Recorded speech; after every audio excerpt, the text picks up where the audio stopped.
Assalaamu alaikum warahmatullahi wabarakatuh. Akkam jirtan nagaa fayyaa keessanii baga nagaa jiraattanii alhamdulillahi an nagaa kootii gammachuudhaan walitti deebinee jirra. Viidiyoon kun anaaf gammachuu guddaadha. Waan yeroo kamuyyuu hin daganne nama akkaan jaaladhu nama ana biratti bakka guddaa wayii qabu alhamdulillah. Obboleettii tiyyaa garuu obboleeyyan baay'ee wayii qaba. 10 oliin qaba malee achi gadi miti. Hunda isaaniiyyuu nan jaalladha. Garuu tana akkan itti jaaladhu hagana jedheen himu warri biraa hoo dhagaanis dhiifama. Akkasii isiniin jedha obboleettii tiyya tana hedduun jaaladhaanii nama hedduu keessa kiyya keessatti bakka guddaa qabu siidaa ijaarrattee jirtu. Isinillee akkasuma na jaalatti akkasuma na kabajji ana obboleettii hangafaati. Bakka waan an jedhu hundaayyuu na dhageetti alhamdulillah rabbi fayyaa isii haa kennu umrii isii haa dheeressu rabbi rizqii bal'oo isiif haa kennu. Hamtuu isii rabbi nan dhageessisinii yeroo kamuyyuu isii guddattee gammaddee jiraatte rabbi na argisiisuu isiniin jedha. Wallaahi viidiyoo kana jechuudha. Bakka fagoo irraa kaateeti deemsa isaa 10 boodaan na bira dhuftee obbolummaan tana qabdi. Obbolummaa keessaallee namni obbolummaa dhugaa jechuun waliin dhalataniif miti namni hundi waliin dhalateef waliin jaalatu waliin dhalateef hundi garaa waliin nyaatu. Deemsa sa'aatii 10 boodaan na bira geettee alhamdulillah rabbil aalamiin an dhugaa rabbi amanuu dadhabe.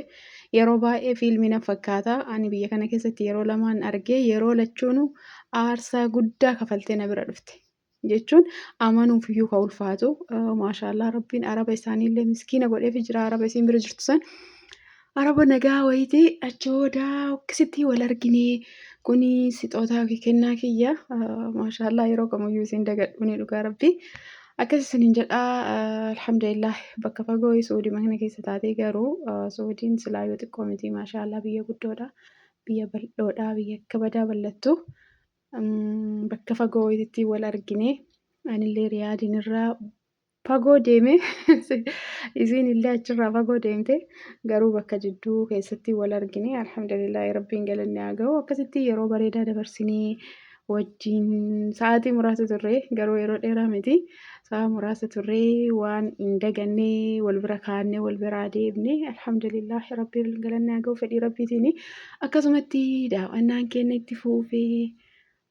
Bakka sanitti nafnee deemsa garaagaraa deemnee viidiyoo baay'ee waraabannee akkas isiniin jedha maashaallah namni waan kana beektanis biyya keenya shookaa jennaani. Waan kana hin nyaadha jedhee jechuudha irraa muree lafa rigee achi booda harkaan quuncisee inshaallah osoo qaama kiyya guutuu na hoosistuu mana gale harka kiyya guutuu keessa jirti wannoon isii jechuudha qoreen isii waan an ta'e immoo gaafa sani. Maalumaafiin harkaan qabe jedhee ilaa gaabbee iyyuu ga'ee mitiire. Wallaahi akka badaa na nyaanyaatti wanti nama nyaanyaatti miti yoo wannaa isiillee nama keessaan bahu. Xixiqqishoodha waan ta'eef shookaan isii sunni nama keessaan bahu. Akkasumatti biyyeedhaan rigee miicadhee garuu ka keessatti qaama keessa seeneen beeku akka ta'u sarrabbitu beeka. Innaa waan akkasii isiniin jedha achirumaanii daawwannaan keenya bakka babbareedaa iddoo Suudii keessaa bakkee babbareedduu baay'ee dhaqnee alhamdulillah. Bakkeen kunillee bakka kaaffee bunaati. Bakka bareedaa wayiitii mirteedha. Akkasuma daawwannaan keenya itti fufee isiniin jedha madrasaan cufamuun bareedaadha bakkee garaagaraa deemanii innaa waan akkasiiti inshaallah viidiyoo kana laayikii naa godhaame laayikiillee sheeriillee sabskiraabiillee naa godhaa isiniin jedha namoonni viidiyoo kana argitanii. Viidiyoo hojjechuuf akkasitti baay'ee mijatu garuu alhamdulillah xixiqqoon tun hin dhabamtu. Viidiyoo shoortii fataatii malee viidiyoo baay'ee bilbila keessaa hin qaba garuu yeroo irratti haasa'u hin jiru. Yoo haasa'e sagaleen tiyya xiqqishoodha. Akkas isiniin jedha bakkeen kun ilaal kaameratu seeraa mul'isuu didee duumessaa xiqqoo roobaa jiraaf malee moo baadiyyaa Itoophiyaa fakkaata.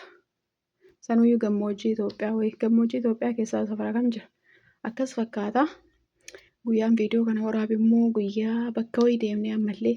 Bakkeen sunillee bakka maashaallah bakka mirtii wayiiti bakka bareeddoo wayii deemne anuufafoo waan ta'uuf viidiyoon xiqqishoo waraabuun naa mijata.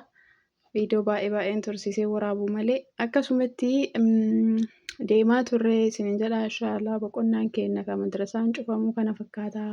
Ammallee deemsi keenya hin hafne ganaa deemaa jirra. Ittuma fufaa isiniin jedha viidiyoo gaggabaabaa inshaallah warra bira taatee waraabee gadhiifadha. Namni viidiyoo kiyya argitan immoo laayikii, sheerii godhaa. Haga waan babbareedaa walitti dachaa nutti gaafa biyya keenya galle waan barumsa qabu, waan nu fayyadu, waan nuufillee miidiyaa kanarratti illee hoba'e jechuun boruufillee barumsa nuu ta'u hojjechuudhaan hawwiin kiyya. Ammaaf garuu biyya Arabaa keessatti namni hundinuu hin beeka. Namaan mijatu. Assalaamu alaikum.